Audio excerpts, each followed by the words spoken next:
माननीय सदस्यगण, मैं 18वीं लोकसभा के सभी नवनिर्वाचित सदस्यों को बहुत बहुत बधाई और शुभकामनाएं देती हूँ। आप सभी यहाँ देश के मतदाताओं का विश्वास जीतकर आए हैं। देश सेवा और जन सेवा का ये सौभाग्य बहुत कम लोगों को मिलता है।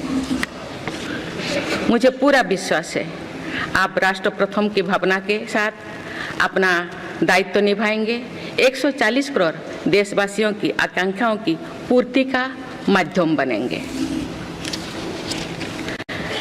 मैं श्री ओम बिरला जी को लोकसभा के अध्यक्ष की गौरवपूर्ण भूमिका के निर्वहन के लिए शुभकामनाएं देती हूँ।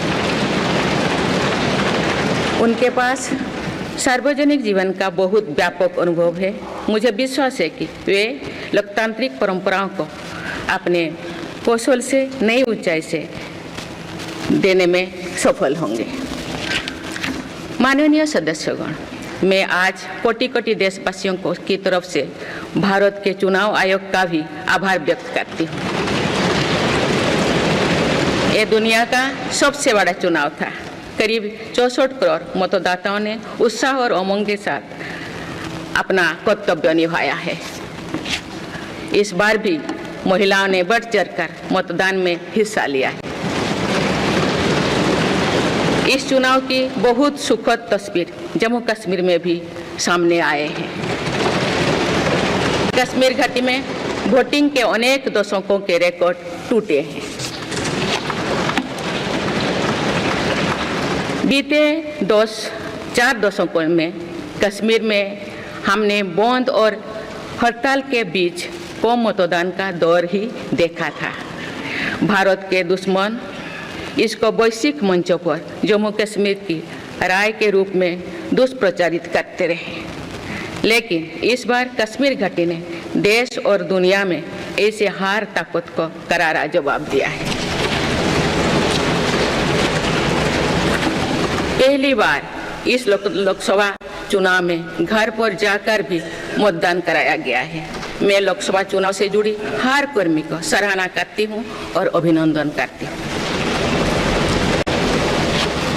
माननीय सदस्यगण, 2024 के लोकसभा चुनाव की चर्चा आज पूरी दुनिया में हो रही है। दुनिया देख रही है कि भारत के लोगों में लगातार तीसरी बार स्थिर और स्पष्ट बहुमत की सरकार बनाई है।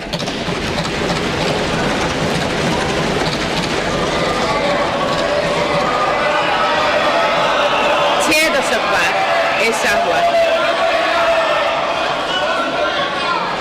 दशक बाद ऐसा हुआ है। ऐसा समय में जो भारत के लोगों की आकांक्षाएं सर्वोच्च स्तर पर है, लोगों ने मेरी सरकार पर लगातार तीसरी बार भरोसा जताया है।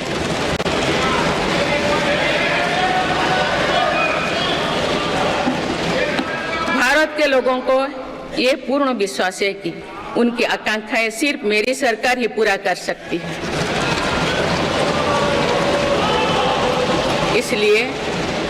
इसलिए 2024 का ये चुनाव नीति, नियत, निष्ठा और निर्णयों पर विश्वास का चुनाव रहा है।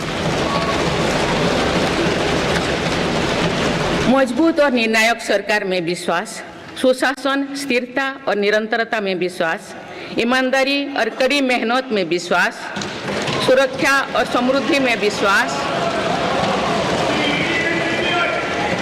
सरकार की गारंटी और डिलीवरी पर विश्वास, विकसित भारत के संकल्प में विश्वास।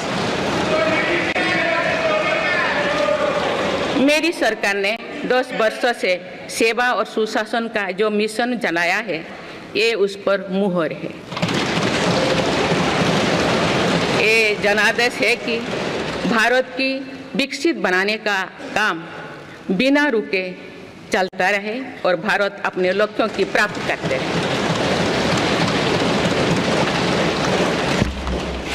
माननीय सदस्यगण, 18वीं लोकसभा कई मायनों में एक ऐतिहासिक लोकसभा है। ये लोकसभा अमृतकाल के शुरुआती वर्षों में गठित हुई है। ये लोकसभा देश के संविधान को अपनाने के 75वें वर्षों की भी साक्षी बनेगी। मुझे विश्वास है कि इस लोकसभा में जन कल्याण के फसलों का नवीन अध्याय लिखा जाएगा। आगामी सत्रों में मेरी सरकार अपने इस कार्यकाल का पहला बजट पेश करने जा रही है। ये बजट सरकार की दूरगामी नीतियों और फ्यूचरिस्टिक विजन का एक प्रभावी दस्तावेज होगा। इस बजट में बड़े आर्थिक और सामाजिक निर्णयों के साथ ही अनेक ऐतिहासिक कदम भी देखने को मिलेंगे। भारत के तेज विकास की जन आकांक्षाओं का पूरा करने के लिए रिफॉर्म्स की गति अब और तेज की जाएगी। मेरी सरकार का मत है कि दुनिया भर में निवेशकों को आकर्षित करने के लिए राज्यों में स्वस्थ स्पर्धा हो। यही कॉम्पिटिटिव कोऑपरेटिव फेडरलिज्म की सच्ची स्पिरिट है। राज्यों के विकास से देश का विकास, इसी भावना के साथ हम आगे बढ़ते रहेंगे। माननीय सदस्यगण, रिफॉर्म, परफॉर्म और ट्रांसफॉर्म के संकल्प ने आज भारत को दुनिया की सबसे तेजी से बढ़ने वाली अर्थव्यवस्था बना दिया है। 10 साल में भारत 11वें नंबर की अर्थव्यवस्था से ऊपर उठकर 5वें नंबर पर पहुंचा है। साल 2021 से लेकर साल 2024 के बीच भारत में औसतन 8% की रफ्तार से विकास किया है। और ये ग्रोथ सामान्य समय में नहीं हुई है। बीती वर्षों में हमने 100 साल की सबसे बड़ी आपात देखी। वैश्विक महामारी के कालखंड और विश्व के अलग अलग कोने में चल रही संघर्षों के बावजूद भारत ने ये विकास दर हासिल की है। ये बीते 10 साल के रिफॉर्म्स और राष्ट्रहित में के लिए किए गए फैसला के कारण संभव है। आज भारत अकेले ही दुनिया की ग्रोथ में 15% का योगदान दे रही है। अब मेरी सरकार भारत को विश्व की तीसरे नंबर की इकोनॉमी बनाने में जुटी हुई है। इस लक्ष्य की प्राप्ति विकसित भारत की नींव को भी मजबूत करने में के काम करेगी। माननीय सदस्यगण, मेरी सरकार अर्थव्यवस्था के तीनों स्तंभों मैन्युफैक्चरिंग, सर्विसेज और एग्रीकल्चर को बराबर महत्व दे रही है। PLI स्कीम्स और ईज ऑफ डूइंग बिजनेस से बड़े पैमाने पर निवेश और रोजगार के अवसर बढ़ रही है। पारंपरिक सेक्टर्स के साथ साथ सनराइज सेक्टर्स को भी मिशन मोड पर बढ़ावा दिया जा रहा है। चाहे सेमीकंडक्टर हो या सोलर हो, चाहे इलेक्ट्रिक व्हीकल हो या इलेक्ट्रॉनिक्स गुड्स हो, चाहे ग्रीन हाइड्रोजन हो या बैटरीज हो, चाहे एयरक्राफ्ट कैरियर्स हो या फाइटर जेट्स हो, भारत इन सब सेक्टर्स में अपना विस्तार कर रहा है। लॉजिस्टिक्स कॉस्ट को कम करने के लिए भी मेरी सरकार लगातार प्रयास कर रही है। सरकार सर्विस सेक्टर को भी मजबूत करने में जुटे हैं। आज IT से लेकर टूरिज्म तक, हेल्थ से लेकर वेलनेस तक हर सेक्टर में भारत लीडर बन रहा है और इससे बड़ी संख्या में रोजगार और स्वरोजगार के नए मौके बन रहे हैं। माननीय सदस्यगण, पिछले 10 वर्षों में मेरी सरकार द्वारा ग्रामीण अर्थव्यवस्था के हर पहलू पर बहुत जोर दिया गया है। गांव में कृषि आधारित उद्योगों, डेयरी और फिशरीज आधारित उद्योगों का विस्तार किया जा रहा है। इसमें भी सहकारिता को प्राथमिकता दी गई है। सरकार किसानों उत्पाद संघ, FPO और FACTS जैसे सरकारी संगठनों का एक बड़ा नेटवर्क बना रही है। छोटे किसानों की बड़ी समस्या भंडारण से जुड़े होती है, इसलिए मेरी सरकार ने सहकारिता क्षेत्र में दुनिया की सबसे बड़ी भंडारण योजना पर काम शुरू कर चुकी है।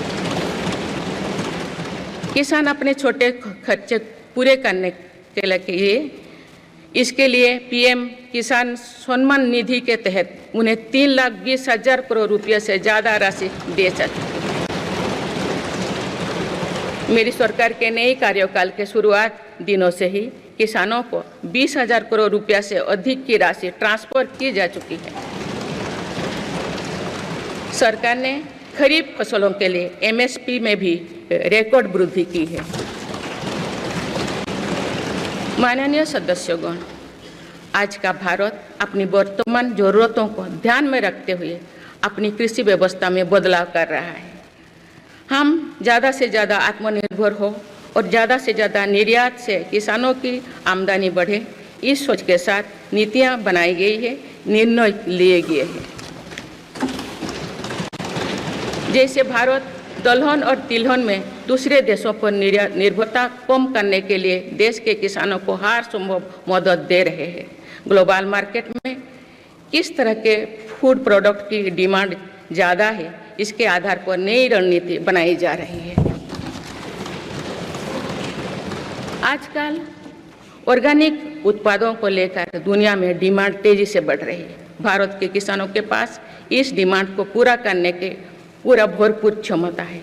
इसलिए सरकार प्राकृतिक खेती और इससे जुड़ी उत्पादों की सप्लाई चेन को सशक्त कर रही है। ऐसे प्रयासों से किसानों का खेती पर होने वाला खर्च भी कम होगा और उनकी आय भी और बढ़ेगी। माननीय सदस्यगण, आज का भारत दुनिया की चुनौतियां बढ़ाने के लिए नहीं बल्कि दुनिया को समाधान देने के लिए माना जाता है। विश्व बंधु के तौर पर भारत ने अनेक वैश्विक समस्याओं के समाधान को लेकर पहल की है। जलवायु परिवर्तन से लेकर खाद्य सुरक्षा तक, पोषण से लेकर सस्टेनेबल एग्रीकल्चर तक हम अनेक समाधान दे रहे हैं। हमारे मोटे अनाज श्रीअन्न की पहुंच सुपर फूड के तौर पर दुनिया के कोने कोने में हो, इसके लिए भी अभियान चल रहा है। भारत की पहल पर पूरी दुनिया ने वर्ष 2023 में इंटरनेशनल मिलेट्स ईयर मनाया है। आपने देखा है, हाल ही में पूरी दुनिया ने अंतर्राष्ट्रीय योग दिवस भी मनाया है। भारत की इस महान परंपरा की प्रतिष्ठा विश्व में लगातार बढ़ रही है। योग और आयुष को बढ़ावा देकर भारत एक स्वस्थ विश्व के निर्माण में मदद कर रही है।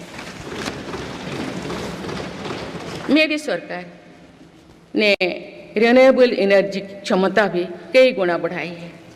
हम जलवायु से जुड़े लक्ष्यों को निर्धारित समय से पहले प्राप्त करने की दिशा दिखा रहा है। नेट जीरो के लिए आज भारत के प्रयास कई दूसरे देशों को प्रेरित कर रहे हैं। इंटरनेशनल सोलर अलायंस जैसे पहल पर आज रिकॉर्ड संख्या में दुनिया के देश हमारे साथ जुड़े हैं। माननीय सदस्यगण, आने वाला समय ग्रीन एरा यानी हरित युग का है। मेरी सरकार इसके लिए भी हर जरूरी कदम उठा रही है। हम हरित उद्योगों पर निवेश बढ़ा रहे हैं, जिससे ग्रीन जॉब्स भी बढ़े हैं। ग्रीन एनर्जी हो या फिर ग्रीन मोबिलिटी, हर मोर्चे पर हम बड़े लक्ष्यों के साथ काम कर रहे हैं। मेरी सरकार अपने शहरों को दुनिया के बेहतरीन लिविंग स्पेस बनाने के लिए भी प्रतिबद्ध है। प्रदूषण से मुक्त, साफ सुथरे और सुविधा युक्त शहरों में रहना भारत के नागरिकों का हक है। विशेष रूप से छोटी शहरें और कस्बे में बीते 10 वर्षों से अभूतपूर्व निवेश किया गया है। भारत में आज दुनिया का तीसरे सबसे बड़ा डोमेस्टिक एविएशन मार्केट है। अप्रैल 2014 में भारत में सिर्फ 209 एयरलाइन रूट्स थे। अप्रैल 2024 में इनकी संख्या बढ़कर 605 हो गया है। हवाई यात्रा में हो रहे इस विस्तार का सीधा लाभ टियर 2, टियर 3 शहरों को हो रहा है। 10 वर्षों में देश के 21 शहरों तक मेट्रो सुविधाएं पहुंची है। वंदे मेट्रो जैसे कई योजनाएं पर काम चल रही है। भारत का पब्लिक ट्रांसपोर्ट दुनिया में बेहतरीन हो, इस लक्ष्य के साथ मेरी सरकार काम कर रही है। माननीय सदस्यगण, मेरा सरकार इन आधुनिक मापदंड पर काम कर रही है, जिससे भारत विकसित देश के सामने बराबरी से खड़े हो सके। इंफ्रास्ट्रक्चर का विकास इस दिशा में बदलते भारत की नई तस्वीर के रूप में उभारा है। मेरी सरकार ने 10 वर्षों में पीएम ग्रामीण सड़क योजना के तहत गांव में 3,80,000 किलोमीटर से ज़्यादा सड़कें बनाई। आज भारत में नेशनल हाईवेज और एक्सप्रेसवेज का जाल बिछ रहा है। नेशनल हाईवेज बनाने की गति में भी 2 गुनी से अधिक की वृद्धि हुई है। अहमदाबाद मुंबई के बीच हाई स्पीड रेल इकोसिस्टम का निर्माण कार्य भी तेजी से आगे बढ़ रहे हैं। मेरी सरकार ने उत्तर, दक्षिण और पूर्वी भारत के बुलेट ट्रेन कॉरिडोर्स के लिए फिजिबिलिटी स्टडीज शुरू करने का फैसला किया है। पहली बार देश में अंतर्देशीय जलमार्गों के विकास पर इतने व्यापक रूप से काम शुरू हुआ है। इसका बड़ा लाभ नॉर्थ ईस्ट को होगा। मेरी सरकार ने नॉर्थ ईस्ट के विकास के लिए 10 वर्षों में आवंटन में 4 गुना से अधिक की वृद्धि की है। सरकार इस क्षेत्र को एक्ट ईस्ट पॉलिसी के तहत स्ट्रेटेजिक गेटवेज बनाने के लिए काम कर रही है। नॉर्थ ईस्ट में हर तरह की कनेक्टिविटी का बढ़ाया जा रहा है। शिक्षा, स्वास्थ्य, पर्यटन, रोजगार, हर क्षेत्र में विकास कार्यों को आगे बढ़ाया जा रहा है। असम में 27,000 करोड़ रुपए की लागत से सेमीकंडक्टर प्लांट बनाया जा रहा है। यानी north east made in India chips को भी सेंटर होने वाला है। मेरी सरकार नॉर्थ ईस्ट में स्थायी शांति के लिए निरंतर काम कर रही है। पिछले इस 10 वर्षों में अनेक पुराने विवादों को हल किया गया, अनेक अहम समझौते हुई है। नॉर्थ ईस्ट में अशांत क्षेत्रों में तेज विकास करके चरणबद्ध तरीके से अफवाह हटाने का काम भी जारी है। देश के हर क्षेत्रों में विकास के ये नए आयाम भारत के भविष्य का उद्घोष कर रहे हैं। माननीय सदस्य, वुमेन लेड डेवलपमेंट के लिए समर्पित मेरी सरकार ने महिला सशक्तिकरण के एक नई युग की शुरुआत की है। देश की नारी शक्ति लंबे समय तक लोकसभा और विधानसभा में अधिक भागीदारी की मांग कर रही थी। आप उनके पास नारी शक्ति बंधन अधिनियम की ताकत है। सरकार की योजनाओं की वजह से पिछले 1 दशक में महिलाओं का आर्थिक सामर्थ्य बढ़ा है।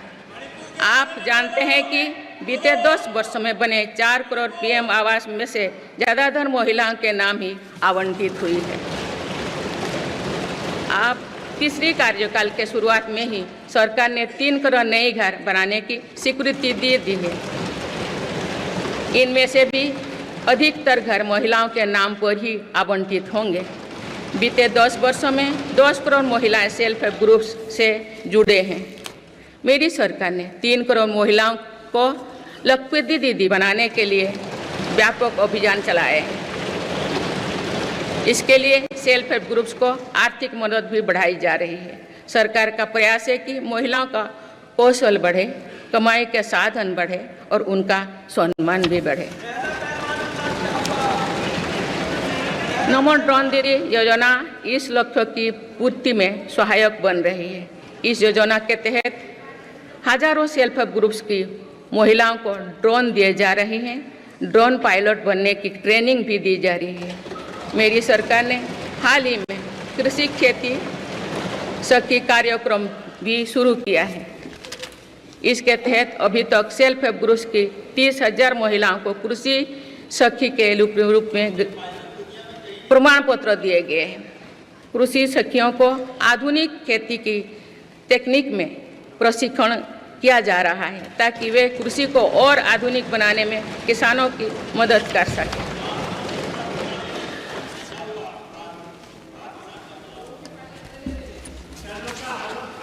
माननीय सदस्यगण, मेरी सरकार का ये भी प्रयास है कि महिलाएं अधिक से अधिक बचत कर सकें। बैंक खातों में जमा राशि पर बेटियों को ज़्यादा ब्याज देने वाला सुकन्या समृद्धि योजना की लोकप्रियता से हम परिचित हैं। मुफ्त राशन और सस्ते गैस सिलेंडर की योजना से महिलाओं को बहुत लाभ हो रहा है। अब मेरी सरकार बिजली का बिल जीरो करने और बिजली बेचकर कमाई करने की योजना भी लाई है।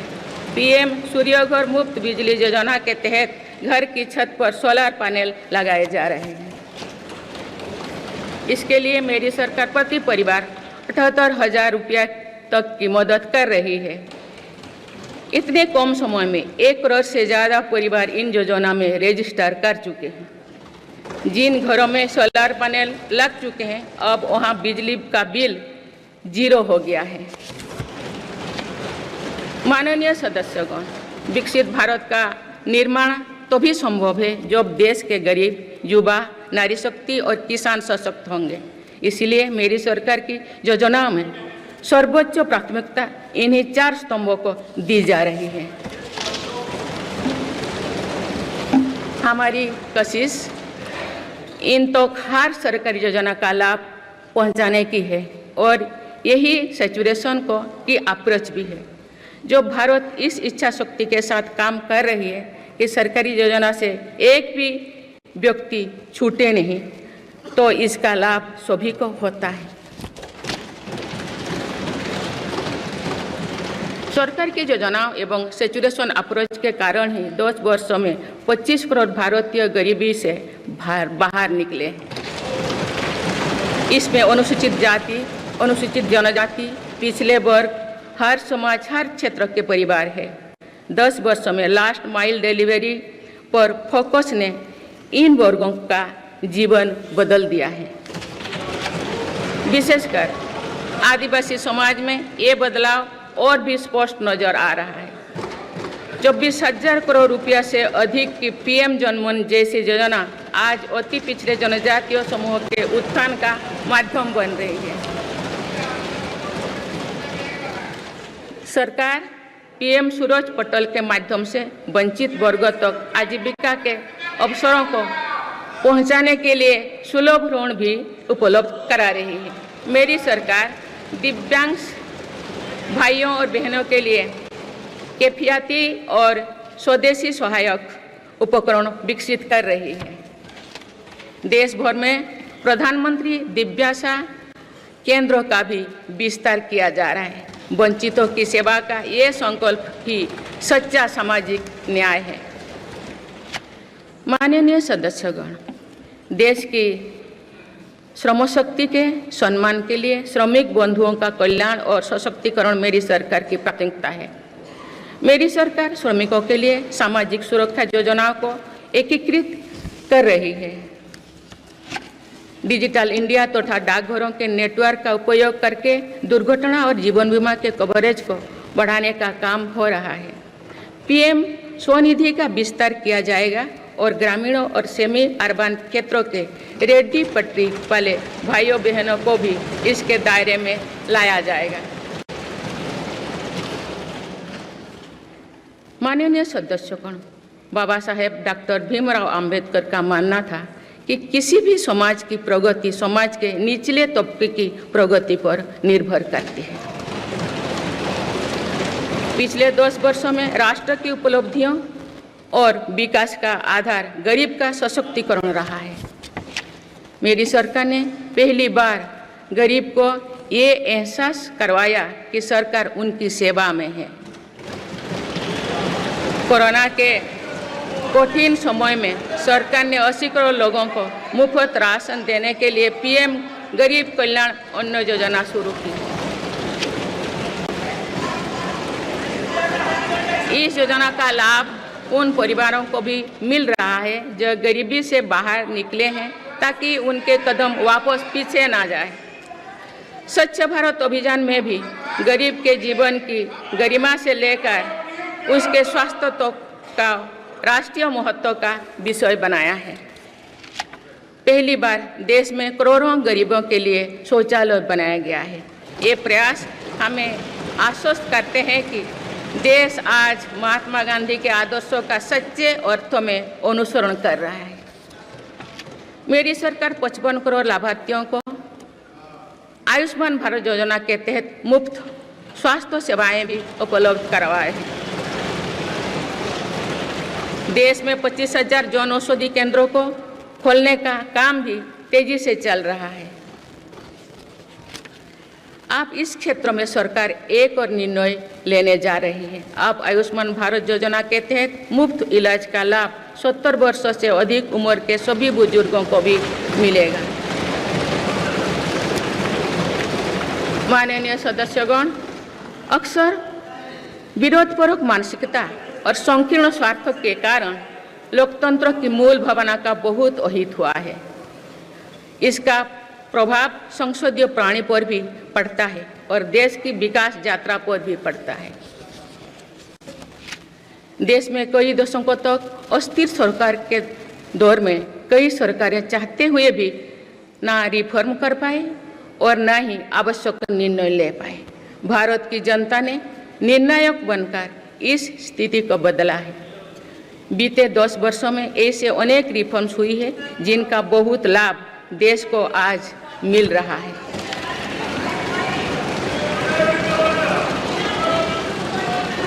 जब ये रिफॉर्म्स किए जा रहे थे तो भी इनका विरोध किया गया था। नकारात्मकता फैसले की कोशिश की गई थी, लेकिन ये सारे रिफॉर्म्स समय की कसौटी पर खरे साबित हुए हैं।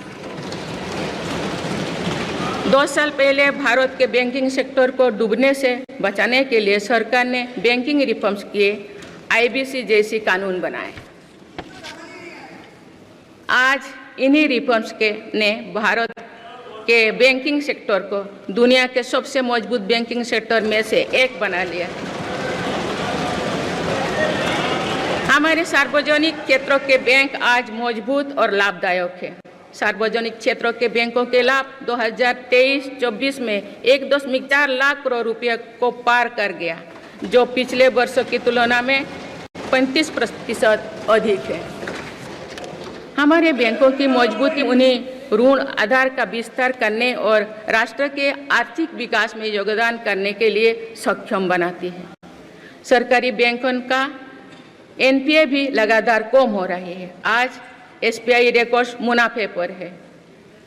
आज LIC पहले से कहीं अधिक मजबूत है। आज HAL भी देश की डिफेंस इंडस्ट्री को ताकत दे रही है। आज GST भारत की इकोनॉमी को फॉर्मलाइज करने का, व्यापार कारोबार को आसान बनाने का माध्यम बना रहे हैं। अप्रैल महीने में पहली बार GST कलेक्शन ने 2 लाख करोड़ रुपये का स्तर पार कर गया है। इससे राज्यों की आर्थिक ताकत भी बढ़ी है। डिजिटल इंडिया और डिजिटल पेमेंट्स के प्रति भी आज पूरा विश्व आकर्षित हो रही है। माननीय सदस्यगण, एक सशक्त भारत के लिए हमारे सैन्य बलों में आधुनिकता जरूरी है। युद्ध की स्थिति में हम सर्वश्रेष्ठ रहें, इसके लिए सेनाओं में रिफॉर्म्स की प्रक्रिया निरंतर जारी रहनी चाहिए। इसी सोच के साथ मेरी सरकार ने बीते 10 वर्षों में डिफेंस सेक्टर आने के कई महत्वपूर्ण कदम उठाए हैं।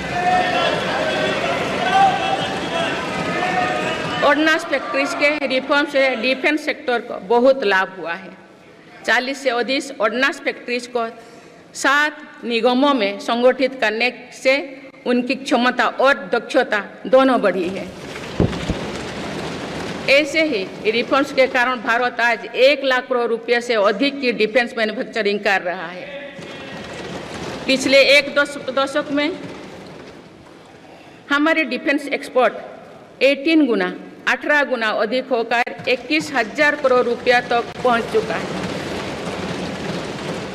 फिलीपींस के साथ ब्रह्मास मिसाइल का रक्षा सौदा डिफेंस एक्सपोर्ट के क्षेत्र में भारत की पहचान मजबूत कर रहा है। सरकार ने युवाओं और उनके स्टार्टअप्स को बढ़ावा देकर आत्मनिर्भर डिफेंस सेक्टर की मजबूत नींव तैयार की है। मेरी सरकार उत्तर प्रदेश और तमिलनाडु में 2 डिफेंस कॉरिडोर्स भी विकसित कर रही है। हम सभी के लिए एक खुशी की बात है कि पिछले वर्ष हमारी सैन्य जरूरतों की लगभग 70% खरीद भारतीय उद्योगों से ही की गई है। हमारी सेनाओं ने 500 से अधिक सैन्य साजो सामान को विदेशों में नहीं मंगाना तय किया है। ये सभी हथियार और उपकरण अब सिर्फ भारतीय कंपनियों से ही खरीद की जाएगी। मेरी सरकार ने सैनिकों के हितों को भी हमेशा प्राथमिकता दी है, तभी 4 दशक के बाद वन रैंक वन पेंशन को लागू किया गया है। इसके तहत अब तक 1,20,000 करोड़ रुपया दिए जा चुके हैं। शहीद सैनिकों के सम्मान के लिए सरकार ने कर्तव्य पथ के एक छोर पर नेशनल वॉर मेमोरियल की स्थापना भी की है। ये प्रयास केवल वीर जवानों के प्रति कृतज्ञ राष्ट्र का नमन ही नहीं है, बल्कि राष्ट्र प्रथम की अनवरत प्रेरणा का स्रोत भी है। माननीय सदस्यगण, मेरी सरकार देश के हर युवा को बड़े सपने देखने और उन्हें साकार करने के लिए जरूरी माहौल बनाने में जुटी है। बीते 10 वर्षों में ऐसे हर अवरोध को हटाया गया है जिसके कारण युवाओं को परेशानी थी। पहले अपने ही प्रमाण पत्रों को अटेस्ट करने के लिए युवाओं को भटकना पड़ता था। अब युवा सेल्फ अटेस्टेड करने का काम कर रहे हैं। केंद्र सरकार की ग्रुप सी ग्रुप डी भर्तियों से इंटरव्यू को खत्म किया गया है। पहले जो विद्यार्थी सिर्फ भारतीय भाषा में पढ़ाई करते थे, उनके साथ अन्याय की जाती थी। मेरी सरकार ने नई राष्ट्रीय शिक्षा नीति लागू कर इस अन्याय को दूर करने के लिए कदम उठाए हैं। युवाओं को अब भारतीय भाषा में इंजीनियरिंग की पढ़ाई का विकल्प भी मिला है। विगत 10 वर्ष में देश में 7 नई IIT, 16 IIIT, 7 IIM, 15 नए एम्स, 315 मेडिकल कॉलेज और 390 विश्वविद्यालय स्थापित किया गया है। मेरी सरकार इन संस्थानों को और मजबूत बनाकर आवश्यकता के अनुसार इनकी संस्था को भी बढ़ाएंगे। सरकार एक डिजिटल विश्वविद्यालय बनाने की दिशा में भी काम कर रही है। अटल टिंकरिंग लैब्स, स्टार्टअप इंडिया और स्टैंड अप इंडिया जैसे अभियान हमारे युवाओं का सामर्थ्य बढ़ा रहे हैं। इन्हीं प्रयासों से आज भारत दुनिया का तीसरा सबसे बड़ा स्टार्टअप इकोसिस्टम बन चुका है। माननीय सदस्यगण, सरकार का ये निरंतर प्रयास है कि देश के युवाओं को अपनी प्रतिभा दिखाने का उचित अवसर मिले। सरकारी भर्ती हो या फिर परीक्षाएं, सुनिए, परीक्षाएं किसी भी कारण से इनमें रुकावट आए, ये उचित नहीं है। इनमें शुचिता और पारदर्शिता बहुत जरूरी है। हाल ही में कुछ परीक्षाओं में हुई पेपर लीक की घटनाओं की निष्पक्ष जांच और दोषियों को कड़ी से कड़ी सजा दिलवाने के लिए मेरी सरकार प्रतिबद्ध है।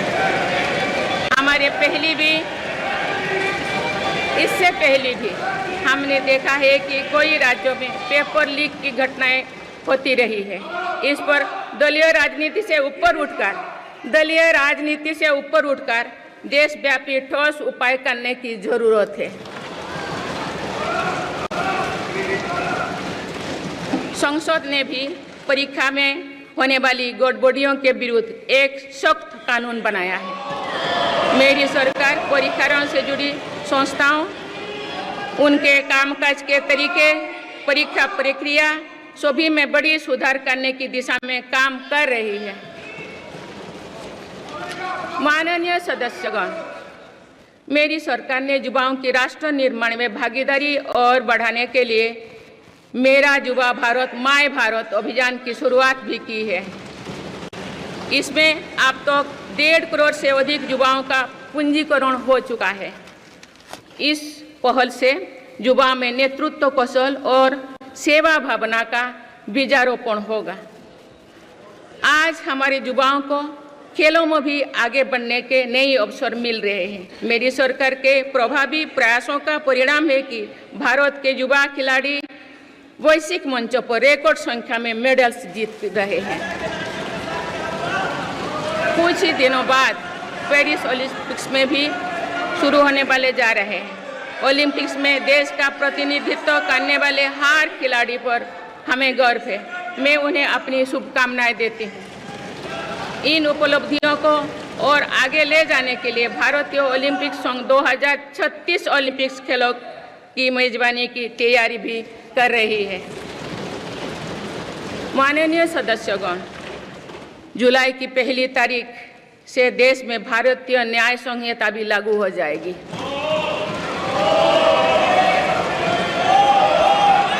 अंग्रेजी राज में गुलामों को दौड़ देने की मानसिकता थी। दुर्भाग्य से आज़ादी के अनेक दशकों तक गुलामी के दौर की यही दंड व्यवस्था चलती रही।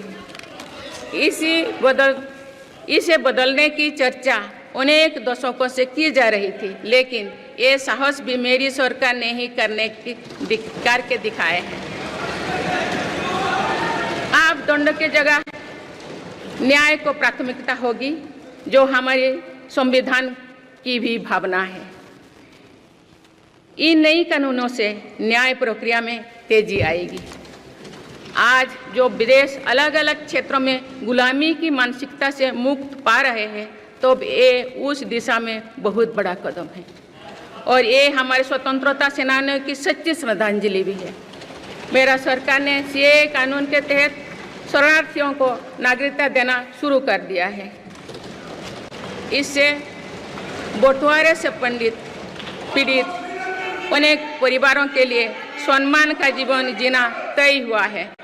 जिन परिवारों को सीएए के तहत नागरिकता मिली है, मैं उनके बेहतर भविष्य की कामना करती हूँ।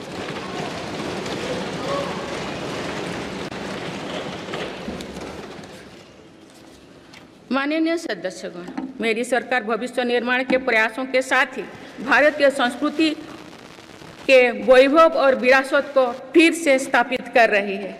हाल में नालंदा यूनिवर्सिटी के भव्य कैंपस के रूप में इसमें एक नया अध्याय जुड़ा है। नालंदा सिर्फ एक यूनिवर्सिटी मात्र नहीं थी, बल्कि ये वैश्विक ज्ञान केंद्र के रूप में भारत के गौरवशाली अतीत का प्रमाण थी। मुझे विश्वास है कि नई नालंदा यूनिवर्सिटी भारत को ग्लोबल नॉलेज हब बनाने में सहायक सिद्ध होगी। मेरी सरकार का ये प्रयास है कि भावी पीढ़ियों को हजारों वर्षों की हमारी विरासत प्रेरणा देती है। इसलिए पूरे देश में तीर्थस्थलों को, आस्था और आध्यात्म के केंद्रों को सजाया संवारा जा रहा है। माननीय सदस्यगण, मेरी सरकार विकास के साथ ही विरासत पर भी उतना ही गर्व करते हुए काम कर रही है। विरासत पर गर्व का ये संकल्प आज अनुसूचित जाति, अनुसूचित जनजाति, वंचित वर्ग और सर्व समाज के गौरव का प्रतीक बन रहा है। मेरी सरकार ने भगवान बिरसा मुंडा के जन्म दिवस को जनजातीय गौरव दिवस के रूप में मनाने की शुरुआत की है। अब अगले वर्ष भगवान बिरसा मुंडा की 150वीं जयंती के पूरे देश में धूमधाम से मनाया जाएगा। देश रानी दुर्गावती की 500वीं जयंती को भी व्यापक स्तर पर मना रहा है।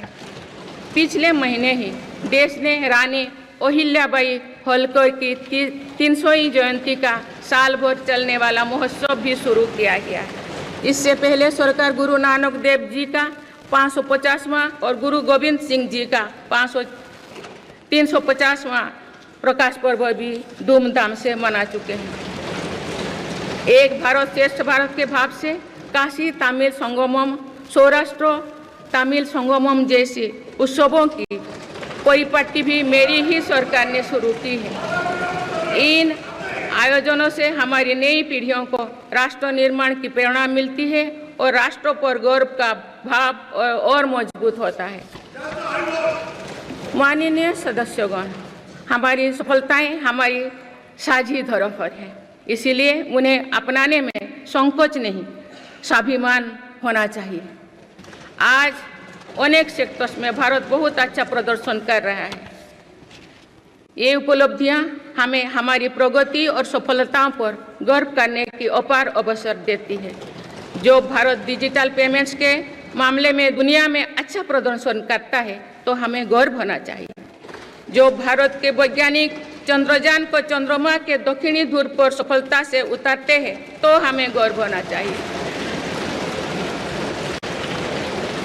जो भारत दुनिया की सबसे तेज बढ़ती इकोनॉमी बनता है तो हमें गौरव होना चाहिए। जो भारत इतना बड़ा चुनाव अभियान बिना बड़ी हिंसा और अराजकता से पूरा कराए तो भी हमें गौरव होना चाहिए। आज पूरा विश्व हमें मदर ऑफ डेमोक्रेसी के रूप में सम्मान देता है। भारत के लोगों ने हमेशा लोकतंत्र के प्रति अपना पूर्ण विश्वास प्रकट किया है। चुनाव से जुड़ी संस्थाओं पर पूरा भरोसा जताया है। स्वस्थ लोकतंत्र को बनाए रखने के लिए हमें इस विश्वास को सुसह्य कर रखना है, इसकी रक्षा भी करना है। हमें याद रखना होगा, लोकतांत्रिक संस्थाओं और चुनावी प्रक्रिया पर लोगों के विश्वास को चोट पहुंचाना उसी डाल को काटना जैसे जिस पर हम सब बैठे हैं। हमारे लोकतंत्रों की विश्वसनीयता को ठेस पहुंचाने की हर कोशिश की सामूहिक आलोचना होना चाहिए। हम सभी को वो दौर याद है जो बैलेट पेपर छीन लिया जाता था, लूट लिया जाता था। मतदान प्रक्रिया को सुरक्षित बनाने के लिए ईवीएम को अपनाने का फैसला किया गया था। पिछले कई दशकों में ईवीएम में सुप्रीम कोर्ट से लेकर जनता की अदालत तो हर कसौटी को पार किया है। माननीय सदस्यगण, मैं आप सभी सदस्यों से अपनी कुछ और चिंताएं भी साझा करना चाहती हूँ। मैं चाहूँगी कि आप सभी इन विषयों पर चिंतन मनन करके इन विषयों पर ठोस और सकारात्मक परिणाम देश को दें। आज की संचार क्रांति के युग है में विघटनकारी ताकतें लोकतंत्र को कमजोर करने और समाज में दरार डालने की साजिश रच रहे हैं। ये ताकतें देश के भीतर भी है और देश के बाहर भी संचालित हो रहे हैं। इसके द्वारा अफवाह फैलाने का, जनता को भ्रम में डालने का, मिस इन्फॉर्मेशन का सहारा लिया जा रहा है। इस स्थिति को ऐसे ही बेरोक टोक नहीं चलने दिया जा सकता है। आज के समय में टेक्नोलॉजी हर दिन और उन्नत हो रही है। ऐसे में मानवता के विरुद्ध इनका गलत उपयोग बहुत घातक है। भारत ने विश्व मंच पर भी इन चिंताओं को प्रकट किया है और एक ग्लोबल फ्रेमवर्क की वकालत की है। हम सभी का दायित्व है कि इन प्रवृत्ति को रोकें, इस चुनौती से निपटने के लिए नए रास्ते खोजें। माननीय सदस्यगण, 21वीं सदी के इस तीसरे दशक में आज ग्लोबल ऑर्डर एक नया शक्ल ले रहा है। मेरी सरकार के प्रयासों से आज भारत विश्व बंधु के रूप में दुनिया को नया भरोसा दे रही है। मानव केंद्रित अप्रोच रखने की वजह से भारत आज किसी भी संकट के समय फास्ट रेस्पॉन्डर और ग्लोबल साउथ की बुलंद आवाज बना है। कोरोना का महासंकट हो, भूकंप जैसी कोई त्रासदी हो या फिर युद्धों की स्थितियां, भारत भावना मानवता को बचाने में आगे रहा है। भारत को देखने का विश्व का नजरिया कैसे बदला है, ये इटाली में हुई G7 समिट में भी हम सभी ने अनुभव किया है। भारत ने अपनी G20 अध्यक्षता के दौरान भी विश्व को अनेक मुद्दों पर एकजुट किया है। भारत की अध्यक्षता के दौरान ही अफ्रीकन यूनियन को G20 का स्थायी सदस्य बनाया गया है। इससे अफ्रीका महाद्वीप के साथ साथ पूरे ग्लोबल साउथ का भरोसा मजबूत हुआ है। नेबरहुड फर्स्ट पॉलिसी में चलते हुए भारत ने पड़ोसी देशों के साथ अपने रिश्तों को मजबूत किया है। 7 पड़ोसी देशों के नेताओं का 9 जून को केंद्रीय मंत्रिपरिषद के शपथ ग्रहण समारोह में भाग लेना मेरी सरकार की इस प्राथमिकता दर्शाते हैं।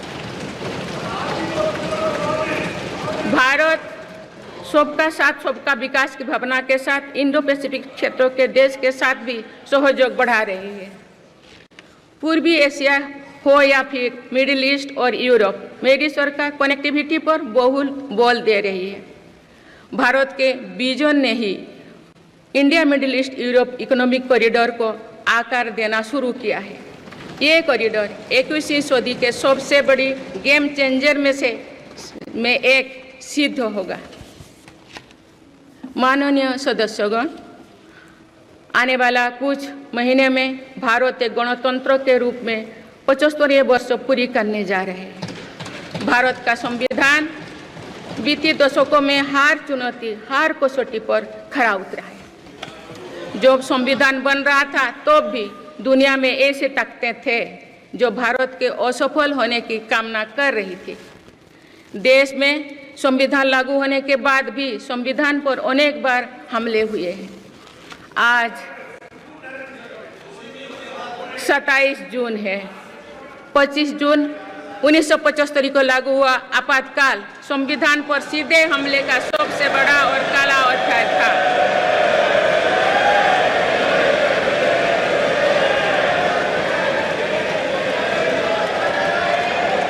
पूरे देश में हाहाकार मच गया था, लेकिन ऐसी असंवैधानिक ताकतों पर देश ने विजय प्राप्त करके दिखाया, क्योंकि भारत के मूल में गणतंत्र की परंपराएं रही है।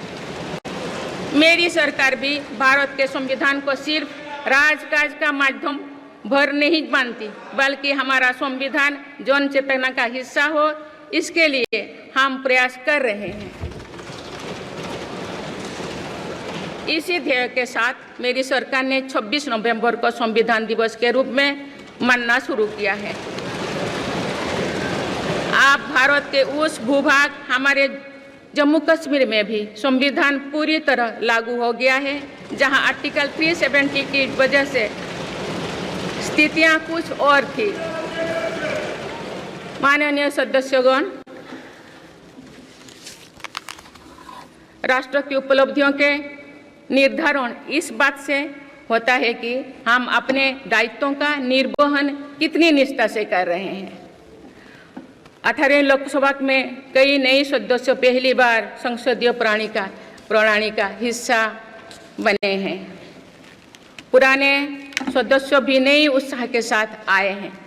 आप सभी जानते हैं कि आज का समय हर प्रकार से भारत के लिए बहुत अनुकूल है। आने वाले वर्षों में भारत की सरकार और संसद का क्या निर्णय लेती है, क्या नीतियां बनाती है, इस पर पूरा विश्व की नज़र है। इस अनुकूल समय का अधिक से अधिक लाभ देश को मिले, ये दायित्व सरकार के साथ साथ संसद के हर सदस्यों का भी होना चाहिए। पिछले 10 वर्षों में जो रिफॉर्म्स हुई है, जो नया आत्मविश्वास देश में आया है, इससे हम विकसित भारत बनाने के लिए नई गति प्राप्त कर चुके हैं। हम सभी को ये हमेशा ध्यान रखना है कि विकसित भारत का निर्माण देश के हर नागरिक की आकांक्षा है, संकल्प भी है। इस संकल्प की सिद्धि में अवरोध पैदा ना हो, ये हम सभी का दायित्व है, भी कर्तव्य भी है। नीतियों का विरोध और संसदीय कामकाज का विरोध दो भिन्न बातें हैं। जब संसद सुचारू रूप से चलती है, जब यहाँ स्वस्थ चर्चा परिचर्चा होती है, जब दूरगामी निर्णय होते हैं, तब लोगों का विश्वास सिर्फ सरकार ही नहीं, पूरी व्यवस्था पर बनता है। इसीलिए मुझे भरोसा है कि संसद के पल पल का सदुपयोग होगा, जनहित को प्राथमिकता मिलेगा। माननीय सदस्यगण, हमारे वेदों में हमारे ऋषियों ने हमें कुछ नीति वाणी दिए हैं, जैसे कि समानो मंत्र हो समिति ही समानी की प्रेरणा दी है। अर्थात हम एक समान विचार और लक्ष्य लेकर एक साथ काम करें। यही इस संसद की मूल भावना है। इसलिए जब भारत तीसरी नंबर की इकोनॉमी बनेगा, तो देश की इस सफलता में आपकी भी सहभागिता होगी। हम जब 2027 में आज़ादी की शताब्दी का उत्सव विकसित भारत के रूप में मनाएंगे, तो इस पीढ़ी को भी श्रेय मिलेगा। आज हमारे युवाओं में जो सामर्थ्य है, आज हमारे संकल्प में जो निष्ठा है, हमारी जो असंभव सी लगने वाली उपलब्धियां हैं, ये इस बात का प्रमाण है कि आने वाला दौर भारत का दौर है। ये सदी भारत की सदी है और इसका प्रभाव आने वाली 1000 वर्षों तक रहेगा। आइए हम सब मिलकर पूर्ण कर्तव्यनिष्ठा के साथ राष्ट्रीय संकल्पों की सिद्धि में जुट जाएं, विकसित भारत बनाएं। आप सभी को मेरा बहुत बहुत बहुत शुभकामनाएं। धन्यवाद। जय हिंद, जय भारत।